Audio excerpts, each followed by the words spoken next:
cells and made my usual lying speech and I went out into the room where all the food was ready to go in. I said, no food in cell number 1. And one of the guys that was one of my runners there, he said, Lucky, that's Goring's cell. I said, I know. He said, you can't do that. I said, no food and no, yes, sir. So I went over to my cell, which is running over this way. We slept in cells too, but the first cell was mine. That's where I'd made up morning reports and stuff.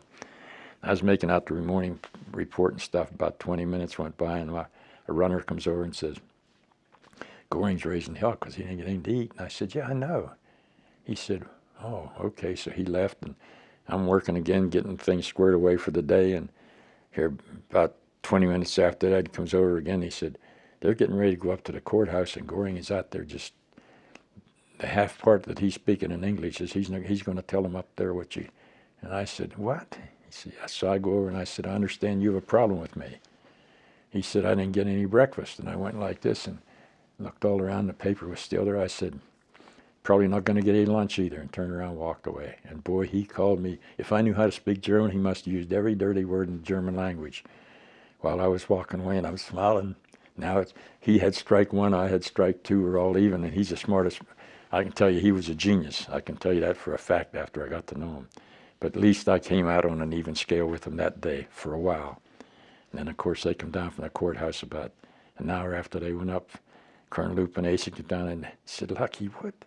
And I'd been in combat with when we were with Colonel Lupinacci when he was a captain and stuff. And he said, what did you do with Goring? I said, nothing. He said, well, he said you refused to feed him. I said, yeah. He said, you can't refuse to feed the prisoners. I said, nobody told me I couldn't. He said, well, you can't do it. I said, I already did. He said, well, what are we going to do? I said, Lupa, man, would you want to go in and clean up a cell? He said, well, of course not.